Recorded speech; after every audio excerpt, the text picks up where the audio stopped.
Another night of bombings in Gaza, really just underscoring the urgency of peace talks here in the region. Israeli air attacks killing 27 more Palestinians, bringing the death toll to 137.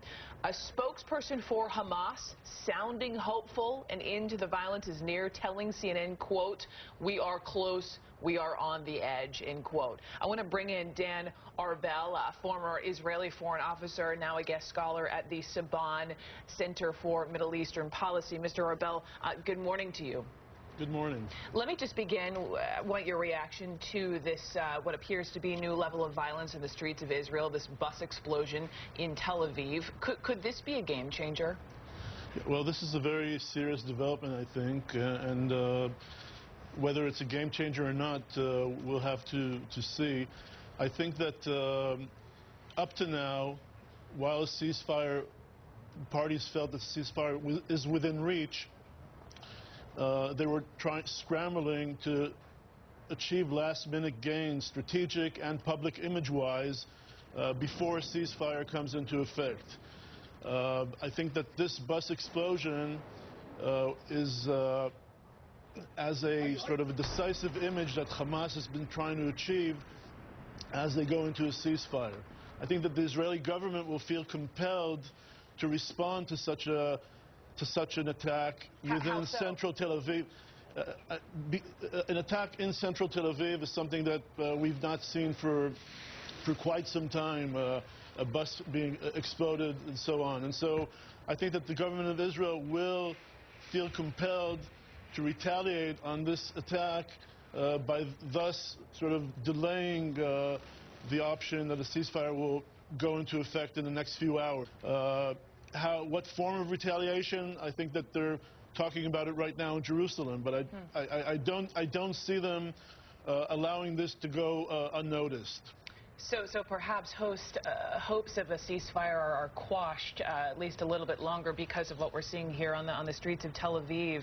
We now know that the Secretary of State Hillary Clinton is going back to Israel, meeting again with the Prime Minister Netanyahu. Is that a good sign or not?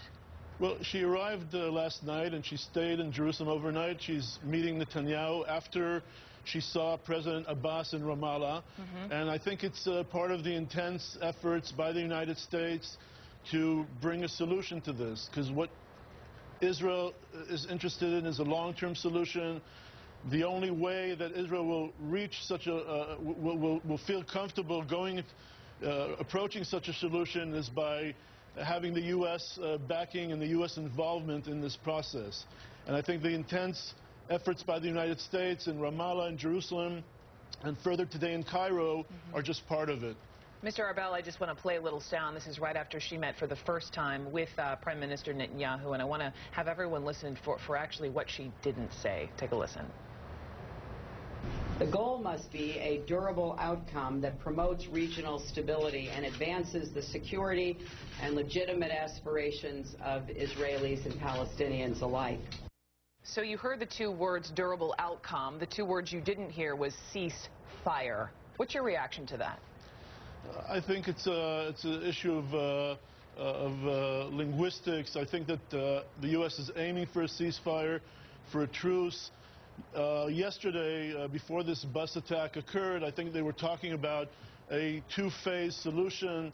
First phase of having a 12 to 24-hour period of calm called quiet for quiet, to test the viability of a ceasefire, and then to move on to a second phase with broader international and other guarantees and assurances that will allow the ceasefire to last. Because the whole idea is just establishing a ceasefire just for a week or so.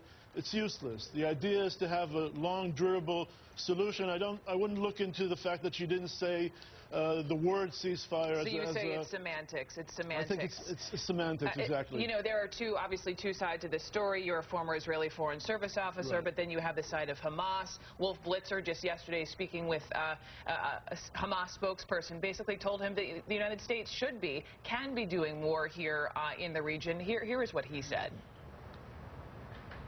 I hope that the new administration, Obama administration, can make a change by saying, look, if you want the peace, you have to withdraw from the occupied Palestinian lands without any condition.